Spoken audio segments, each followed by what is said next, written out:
ونصلي ونسلم على سيدنا ومولانا محمد رسوله النبي الأمين المكين الحنين الكريم الرؤوف الرحيم.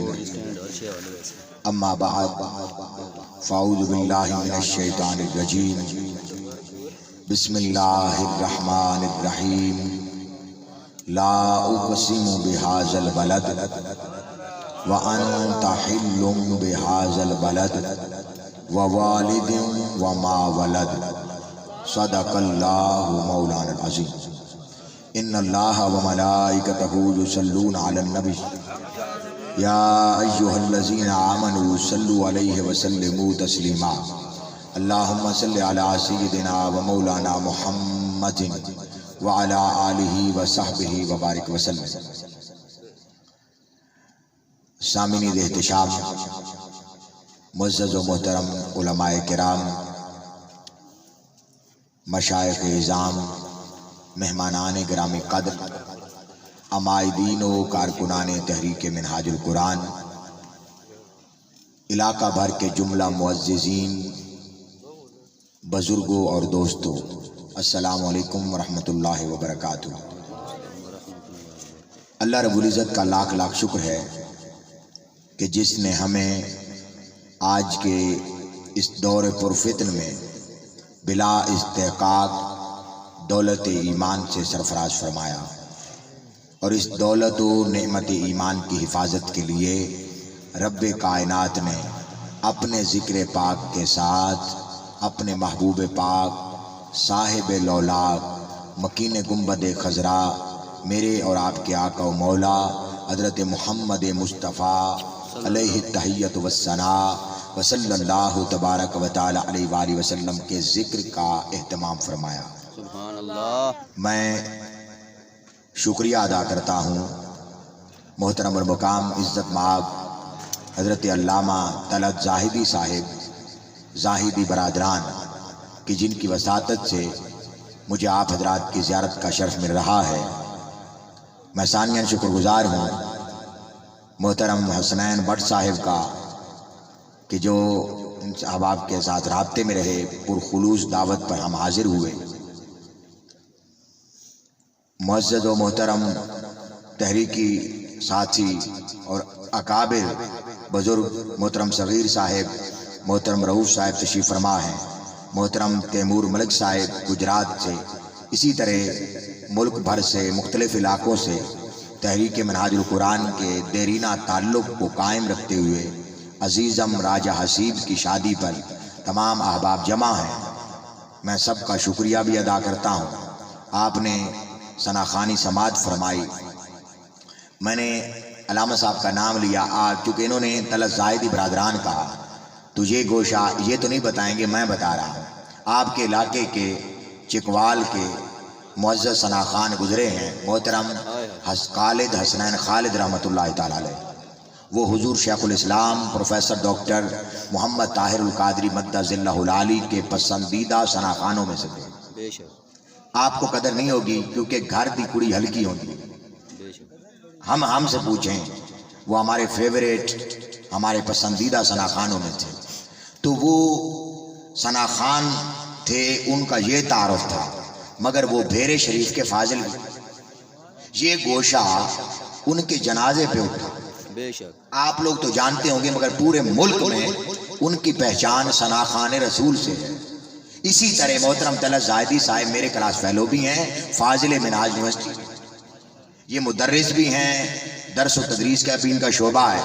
وہ الگ بات ہے کہ ان کی پہچان ہی مدح سرائی حبیب کبریا ہے. تو میں ان کا شکریہ ادا کرتا ہوں.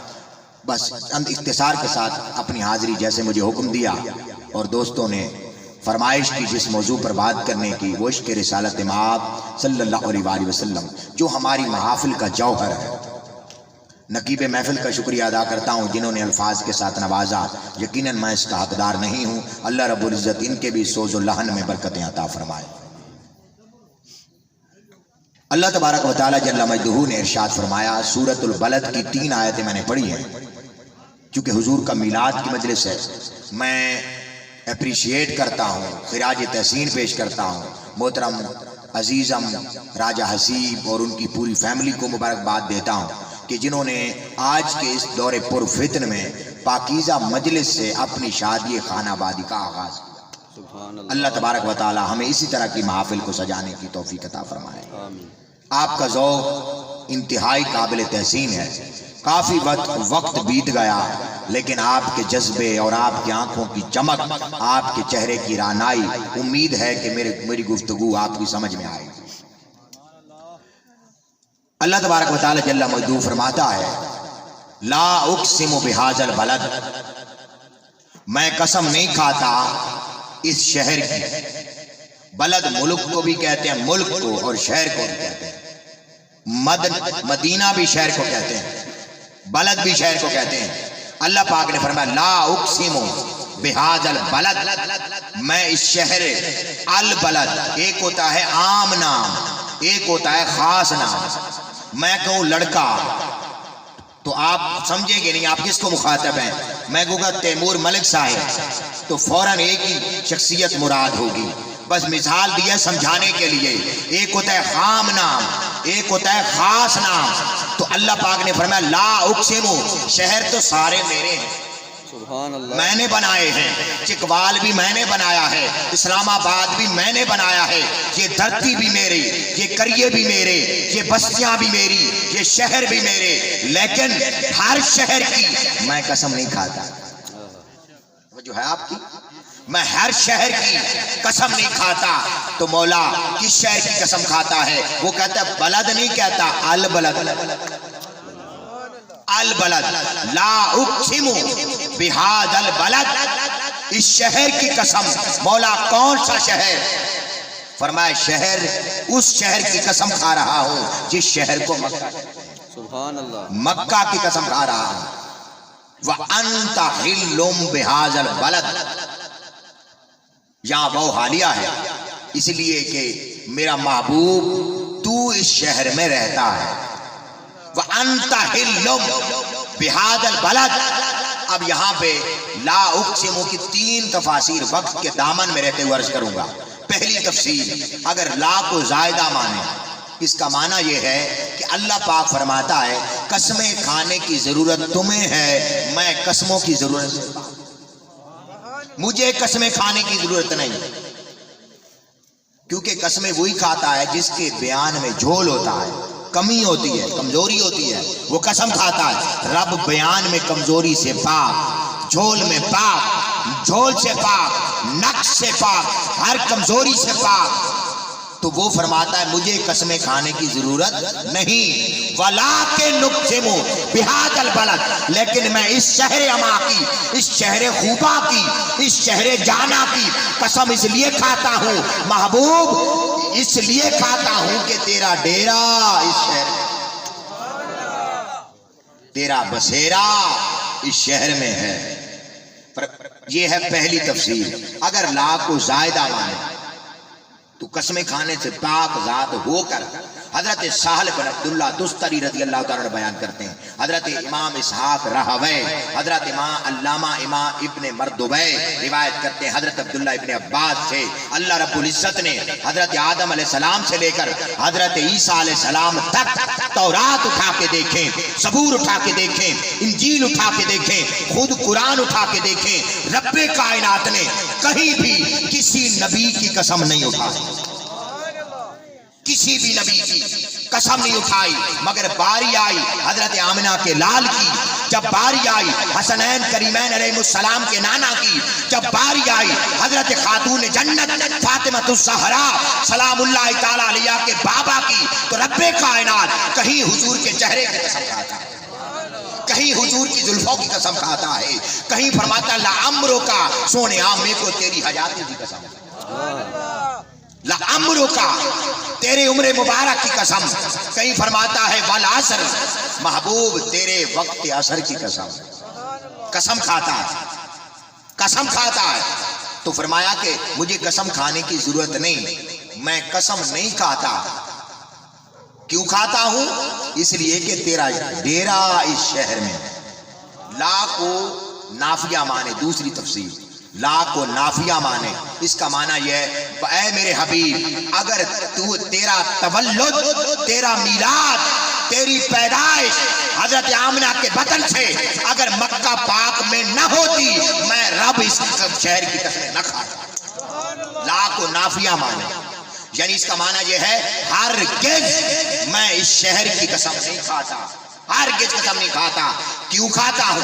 اچھا اس کی دوسری تفسیر ایک اور طرف سے اینگل سے دیکھیں، انسان کی توجہ گئی کہ اللہ پاک شاید قسم کھا رہا ہے کہ اس کا گھر اس شہر میں ہے، یعنی خانہ کعبہ اس شہر میں ہے، ممکن ہے اس وجہ کی بنیاد پر وہ قسم کھا رہا ہوگا۔ اللہ پاک فرماتا ہے لا اقسمو، تمہاری توجہ اگر اس گھر کی طرف جائے تو یہ گھر تمہارے لیے ہے، میرے لیے تو نہیں، میں تو اس کا مالک ہوں، میں تو گھروں سے پاک ہوں، تم حج کرنے آتے ہو، تم اس کا طواف کرتے ہو، اور جہاں نماز پڑھنے کا ثواب اگر 27 نمازوں کا ہے چکوال میں آپ پڑھیں گے، اور اگر یہی نماز کعبۃ اللہ بیت اللہ الحرام میں پڑھیں گے 1,00,000 نمازوں کے برابر ہے، وہ تمہارے لیے ہوگا، میرے لیے تو نہیں ہے۔ فرمایا اس لیے میں قسم نہیں کھاتا کہ جہاں پہ میدان عرفات ہے، اس لیے نہیں کھاتا کہ جہاں پہ آب زمزم ہے، اس لیے نہیں کھاتا کہ جہاں پہ سعی صفا و مروہ ہے، اس لیے نہیں کھاتا کہ جہاں پہ میدان مزدلفہ ہے، اس لیے نہیں کھاتا کہ جہاں پہ میرا گھر ہے۔ سونیا لا اقسمو بہذا البلد، میں تیرا رب ہو کر اس لیے قسم کھاتا ہوں کہ تیرا گھر یہ ہے دوسری تفسیر لا نافیہ۔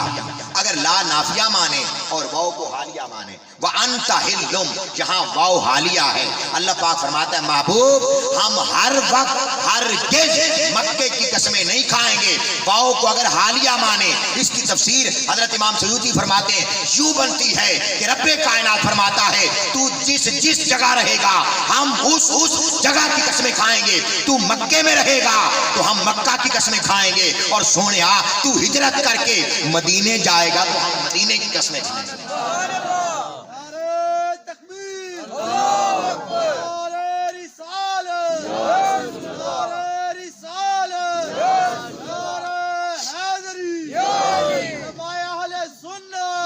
عزیزان محترم، لا کو استفہام انکاری مانے، تیسری تفسیر اور آخری لا استفہام انکاری، اس کا معنی یہ ہے لا اقسم بہذا البلد، میرا محبوب تو اس مکہ کے شہر میں رہے، اس مکہ کی گلی کوچے تیرے چہرے کا طواف کریں، اس شہر کے درخت تیری زیارت کریں، اس شہر کی ہوائیں تیرے لب و رخسار کا بوسہ دیں، اس شہر کی مٹی تیرے قدمین کا بوسہ دے، اور میں تیرا رب ہو کر اس شہر مکہ کی قسمیں کیوں نہ کھاؤں؟ اللہ، اس شہر مکہ کی قسمیں کیوں نہ کھاؤں؟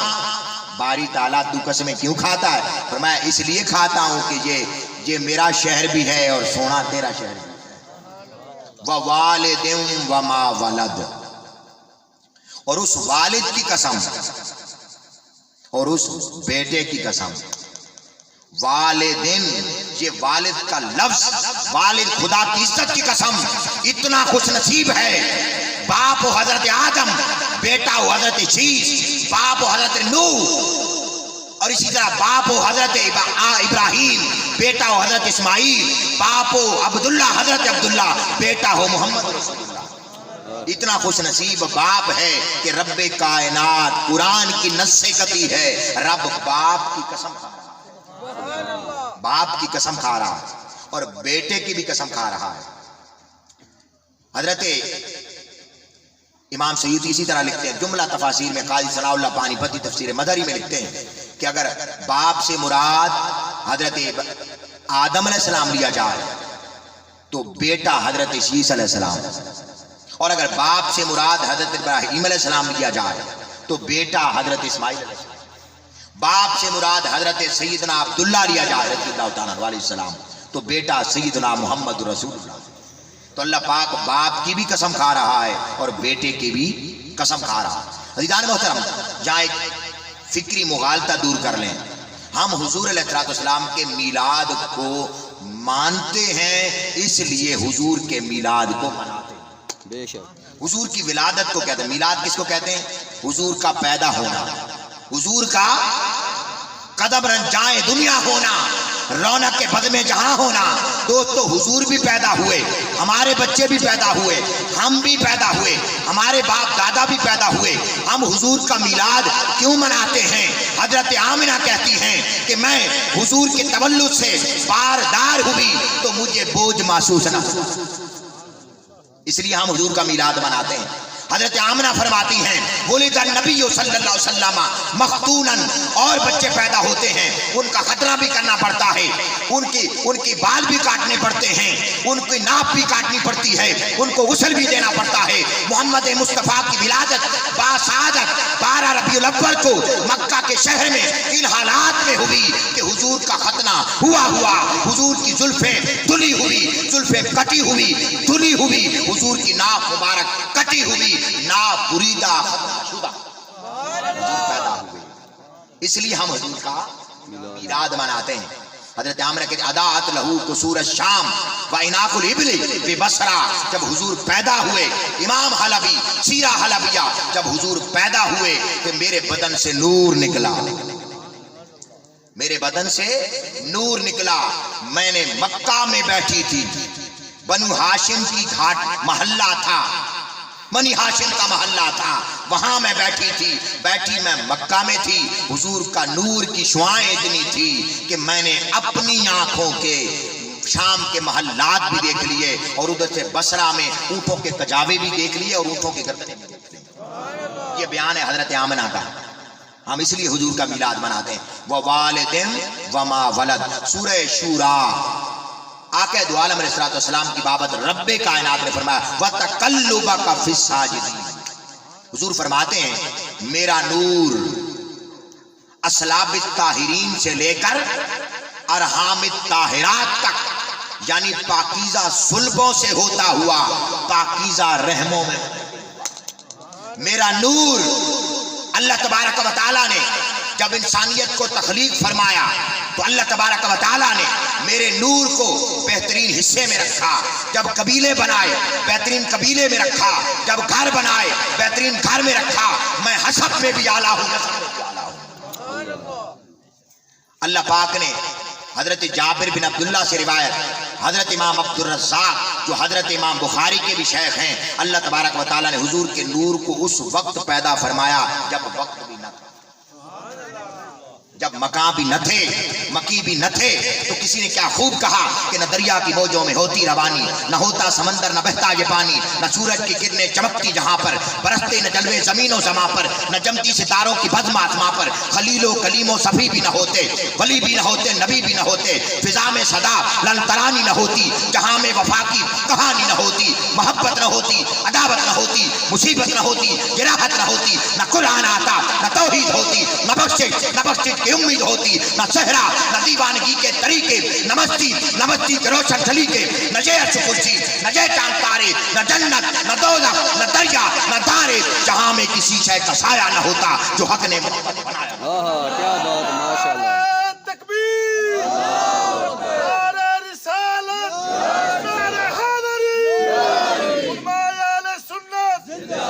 جو حق نے محمد بنایا نہ ہوتا۔ اللہ تبارک و تعالیٰ نے حضرت آدم علیہ السلام کا آخری وقت تھا جب ان کا وصال ہونے لگا، قربان جائیں، حضرت آدم علیہ السلام کا ایک جوڑا بیٹا بیٹی صبح کو پیدا ہوتے، ایک بیٹا بیٹی شام کو پیدا ہوتے۔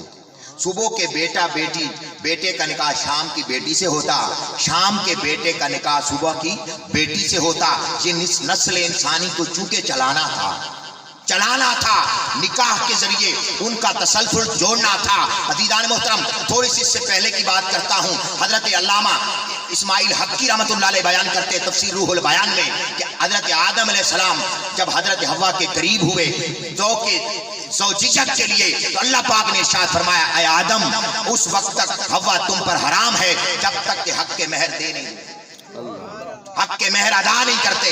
حضرت آدم علیہ السلام نے سوال کیا اے رب کائنات، میں حوا کو کیا مہر دوں؟